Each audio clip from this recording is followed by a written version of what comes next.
Hi guys, ഭൂമിയിലെ കാഴ്ചകളിലേക്ക് എല്ലാവർക്കും സ്വാഗതം. നമ്മളിന്ന് മൊയിനയെ ഗപ്പികൾക്ക് എങ്ങനെയാണ് ഫീഡ് ചെയ്യുന്നുള്ളതാണ് കാണിച്ചു തരാൻ പോകുന്നത്. ഞങ്ങളുടെ ഫാമിലി ഞങ്ങൾ എങ്ങനെയാണ് ഗപ്പികൾക്ക് ഫീഡ് ചെയ്യുന്നുള്ളതാണ് കാണിച്ചു തരാൻ പോകുന്നത്. അപ്പോൾ നിങ്ങൾക്ക് വീഡിയോ ഇഷ്ടപ്പെട്ട വീഡിയോ ലൈക്ക് ചെയ്യുക, ചാനൽ സബ്സ്ക്രൈബ് ചെയ്യുക. ആദ്യം തന്നെ നമ്മളൊരു പാത്രത്തിൽ കുറച്ച് വെള്ളം എടുക്കണം. ഈ വെള്ളം എടുക്കുന്നത് എന്തിനാണെന്ന് വെച്ചിട്ടുണ്ടെങ്കിൽ മൊയിനേനെ കഴുകാൻ വേണ്ടിയിട്ടാണ്. മൊയിനേനെ കഴുകി നല്ല വൃത്തിയായിട്ടാണ് നമ്മൾ ഗപ്പികൾക്ക് കൊടുക്കാറ്. എന്തുകൊണ്ടാണ് മൊയിനേനെ കഴുകിയിട്ട് കൊടുക്കുന്നുള്ളത് ഞാൻ ഈ വീഡിയോയിൽ പറയാം. അപ്പോൾ ആദ്യം തന്നെ നമ്മളൊരു പാത്രത്തിൽ നിറച്ച് വെള്ളം എടുത്തിട്ടുണ്ട്. ഇനി നമുക്ക് മൊയിനേനെ കൾച്ചർ ചെയ്ത പാത്രത്തിൽ നിന്ന് മൊയിനേനെ എടുത്തിട്ട് നമുക്ക് ഈ വെള്ളത്തിലേക്ക് മാറ്റണം. എന്നിട്ട് നല്ല പോലെ കഴുകണം.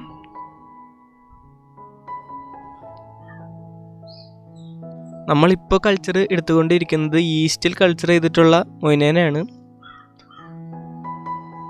നമുക്ക് സ്ഥിരമായിട്ട് മൊയിനേനെ സെയിലുള്ളതുകൊണ്ട് ഗപ്പികൾക്ക് കൊടുക്കാൻ ഇപ്പോൾ കുറവാണ് മൊയിനേനെ കിട്ടാറ്. പക്ഷേ നമുക്ക് ആവശ്യത്തിനുള്ള മൊയിനേനെ നമ്മൾ കൾച്ചർ ചെയ്യുന്നുണ്ട്. ഞങ്ങളുടെ ഫാമിൽ ഗപ്പികൾക്ക് മൊയിനേനെ സാധാരണ രാവിലെയാണ് ഫീഡ് ചെയ്യാറുള്ളത്. അതായത് രാവിലെ കൊടുത്താൽ ഒരു വൈകുന്നേരം വരെ മൊയിന ആ വെള്ളത്തിൽ കിടക്കും. വൈകിട്ട് ഞങ്ങൾ പ്രീമിയം ഫീഡാണ് ഗപ്പികൾക്ക് കൊടുക്കാറുള്ളത്. മൊയിനയെ എന്തുകൊണ്ട് കഴുകിയിട്ട് കൊടുക്കണമെന്ന് പറയുന്നതിൻ്റെ കാരണം, മൊയിനേനെ കൾച്ചർ ചെയ്യുന്നവർക്ക് പെട്ടെന്ന് മനസ്സിലാവും.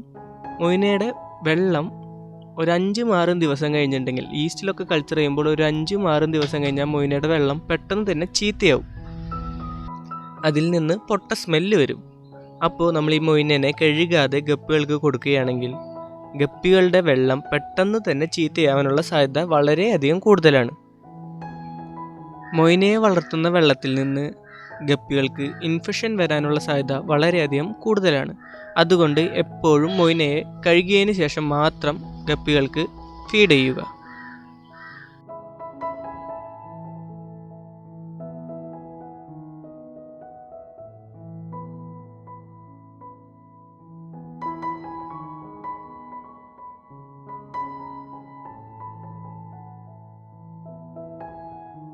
ഞങ്ങളിവിടെ 2 രീതിയിലാണ് മൊയിനേനെ ഗപ്പികൾക്ക് കൊടുക്കാറുള്ളത്. കുഞ്ഞൻ ഗപ്പികൾക്ക്, അതായത് ഗപ്പികളുടെ ഫ്രൈസിന് മൊയിനയുടെ കുഞ്ഞുങ്ങളെ കൊടുക്കും. ബാക്കിയുള്ള ഗപ്പികൾക്ക് വലിയ മൊയിനേനെ കൊടുക്കും. 1 മുതൽ 10 ദിവസം വരെ പ്രായമുള്ള കുഞ്ഞൻ ഗപ്പികൾക്ക് അവരുടെ വായ വളരെയധികം ചെറുതായിരിക്കും. അപ്പോൾ വലിയ മൊയിനേനെ കൊടുത്തിട്ടുണ്ടെങ്കിൽ അവർക്ക് തിന്നാൻ വളരെയധികം പ്രയാസമാണ്. മൊയിനയുടെ കുഞ്ഞുങ്ങളെ സെപ്പറേറ്റ് ചെയ്തിട്ടാണ് കൊടുക്കുന്നതെങ്കിൽ കുഞ്ഞൻ ഗപ്പികൾക്ക് പെട്ടെന്ന് തന്നെ തിന്നാൻ സാധിക്കും. നമ്മൾ മൊയിനേനെ ഒന്നും കൂടി അരിക്കുകയാണ്. ഈ അരിച്ചതിന് ശേഷമാണ് നമ്മൾ കുഞ്ഞൻ ഗപ്പികളെ സെപ്പറേറ്റ് ചെയ്യാൻ പോകുന്നത്.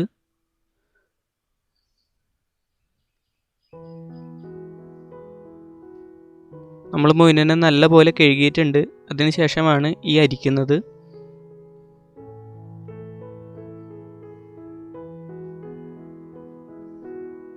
ഇത്രയ്ക്കാണ് നമ്മൾ ഇന്ന് ഫീഡ് ചെയ്യാൻ പോകുന്ന മൊയിന.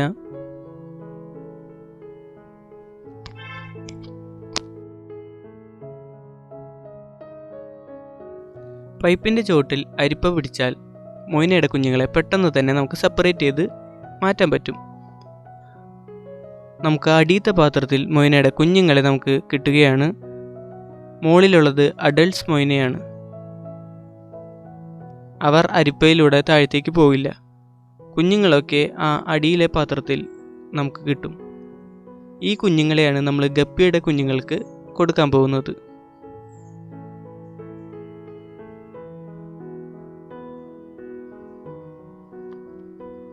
നിങ്ങൾക്ക് എത്രമാത്രം കാണാൻ പറ്റുമെന്ന് അറിയത്തില്ല.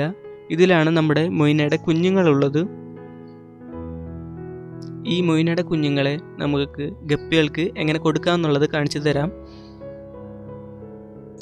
ഗപ്പികളുടെ കുഞ്ഞുങ്ങളുടെ വായനേക്കാളും ചെറുതാണ് ഈ മൊയിനയുടെ കുഞ്ഞുങ്ങൾ. വീഡിയോയിൽ ഇത് കാണിച്ചു തരാമെന്ന് പറഞ്ഞാൽ വളരെയധികം ബുദ്ധിമുട്ടുള്ള കാര്യമാണ്. നിങ്ങൾ നേരിട്ട് ചെയ്യുമ്പോൾ നിങ്ങൾക്ക് പെട്ടെന്ന് തന്നെ മനസ്സിലാവുന്നതാണ് ഈ മൊയിനയുടെ കുഞ്ഞുങ്ങളുടെ സൈസ്.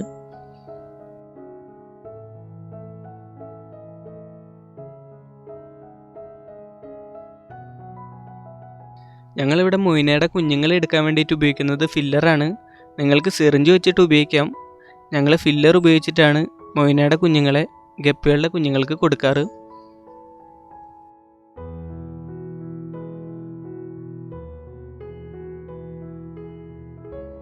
നമ്മളിവിടെ ഗപ്പികളുടെ കുഞ്ഞുങ്ങൾക്ക് മൊയിനയുടെ കുഞ്ഞുങ്ങളെ കൊടുക്കുകയാണ്. കുഞ്ഞുങ്ങൾ കഴിക്കുന്നുണ്ട്, എന്നാൽ ഇവർ അധികമൊന്നും കഴിക്കത്തില്ല. ഇവർ ചെറുതായതുകൊണ്ട് വളരെയധികം കഴിക്കുന്ന കൂട്ടരൊന്നുമല്ല. കുറച്ച് കുഞ്ഞുങ്ങളെ കൊടുത്താൽ മതി. മൊയിന ഒരു ലൈഫ് ഫീഡ് ആയതുകൊണ്ട് ബാക്കി വരുന്ന മൊയിന ഈ വെള്ളത്തിൽ തന്നെ കിടക്കും. അവർക്ക് കുഞ്ഞുങ്ങൾക്ക് എപ്പോഴാണോ ആവശ്യമുള്ളത് അപ്പോൾ അവർ ബാക്കിയുള്ള മൊയിനെ തിന്നും. ഇതാണ് ലൈഫ് ഫീഡിൻ്റെ പ്രത്യേകത.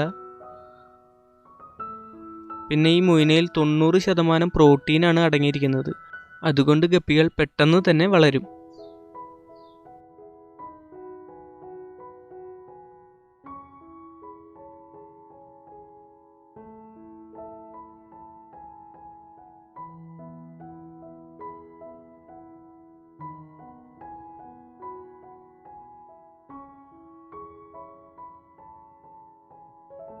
നമ്മുടെ ഇവിടെയുള്ള എല്ലാ ഗപ്പി കുഞ്ഞുങ്ങൾക്കും ഈ മൊയിനയുടെ കുഞ്ഞുങ്ങളെ ഈ ഫില്ലർ വെച്ചിട്ട് കൊടുക്കുകയാണ്.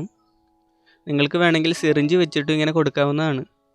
നമ്മൾ വലിയ മൊയിനെ സിറിഞ്ച് വെച്ചിട്ടാണ് ഗപ്പികൾക്ക് കൊടുക്കാറ്. ഈ മൊയിനെ എങ്ങനെയാണ് കൾച്ചർ ചെയ്യുക എന്ന് അറിയത്തില്ലെങ്കിൽ മൊയിനെ കൾച്ചർ ചെയ്യുന്നത് ഈസ്റ്റിലും കടലപ്പിണ്ണാക്കിലും കൾച്ചർ ചെയ്യുന്ന വീഡിയോ നമ്മൾ ചെയ്തിട്ടുണ്ട്. നമ്മൾ ലിങ്ക് ഡിസ്ക്രിപ്ഷനിൽ ഇടാം. അപ്പോൾ എല്ലാവരും അതൊന്ന് ചെന്ന് കാണുക. പിന്നെ മൊയിനെ ആർക്കെങ്കിലും ആവശ്യമുണ്ടെങ്കിൽ, കൊറിയറായിട്ട് ആവശ്യമുണ്ടെങ്കിൽ നമ്മുടെ ഫോൺ നമ്പറായിട്ട് ബന്ധപ്പെടുക.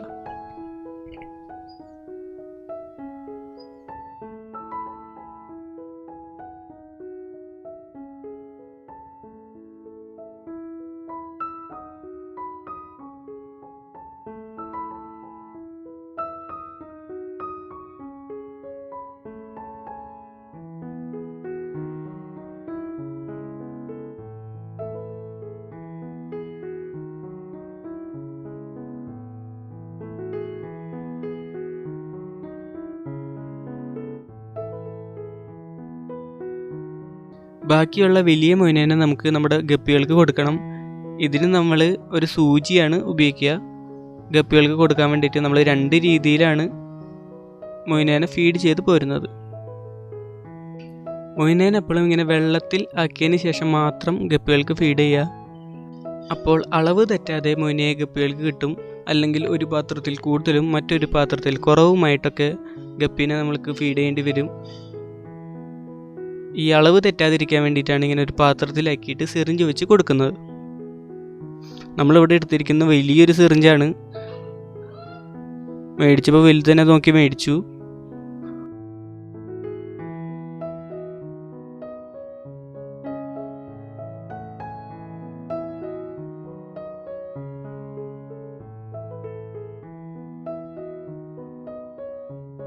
ഇത്ര അധികം മൊയിനെയാണ് നമ്മൾ ഇന്ന് ഗപ്പികൾക്ക് ഫീഡ് ചെയ്യാൻ പോകുന്നത്.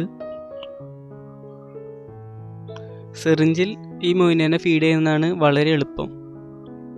ഫില്ലറിലാവുമ്പോൾ കുറച്ചേ വരുള്ളൂ. പക്ഷെ അത് കുഞ്ഞിയ ഗപ്പികൾക്കായതുകൊണ്ടാണ് നമ്മൾ ഫില്ലറിൽ കൊടുക്കുന്നത്. സിറിഞ്ചിൽ കൊടുത്താലും മതി. നമ്മൾ വലിയ ഗപ്പികൾക്ക് സിറിഞ്ചിലാണ് കൊടുക്കുക. പണി എളുപ്പത്തിൽ കഴിയണമെങ്കിൽ സിറിഞ്ചിൽ കൊടുക്കുന്നതാണ് നല്ലത്.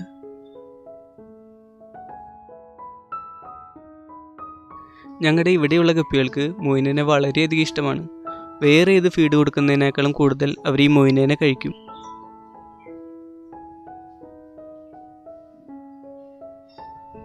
മൊയിനയാണെങ്കിൽ വളരെ ചിലവ് ചുരുങ്ങിയ രീതിയിൽ തന്നെ നമുക്ക് കൾച്ചർ ചെയ്തെടുക്കാനും സാധിക്കും. ഗപ്പി വളർത്തുന്നുണ്ടെങ്കിൽ ഈ മൊയിനയെ കൂടെ വളർത്താൻ ശ്രമിക്കുക. അപ്പോൾ നിങ്ങൾക്ക് മൊയിനയിൽ നിന്ന് ഫീഡിൻ്റെ പൈസ നമുക്ക് ലാഭിക്കാൻ സാധിക്കും. ഈ മൊയിന ആർക്കെങ്കിലും ആവശ്യമുണ്ടെങ്കിൽ ഞങ്ങൾ കൊറിയർ ചെയ്ത് നൽകുന്നുണ്ട്. ഈ വീഡിയോ എല്ലാവർക്കും ഇഷ്ടപ്പെട്ടു എന്ന് കരുതുന്നു. വീഡിയോ ഇഷ്ടപ്പെട്ടാൽ ലൈക്ക് ചെയ്യുക, ഇഷ്ടപ്പെട്ടില്ലെങ്കിൽ ഡിസ്ലൈക്ക് ചെയ്യുക. നിങ്ങളുടെ അഭിപ്രായങ്ങൾ കമൻ്റായിട്ട് എഴുതുക. പിന്നെ ഈ ചാനൽ സബ്സ്ക്രൈബ് ചെയ്യാൻ മറക്കണ്ട. മറ്റൊരു വീഡിയോയിൽ കാണുന്നവരിക്കും ശിവശങ്കർ സൈനിങ് ഓഫ് ഫ്രം ഭൂമിയിലെ കാഴ്ചകൾ.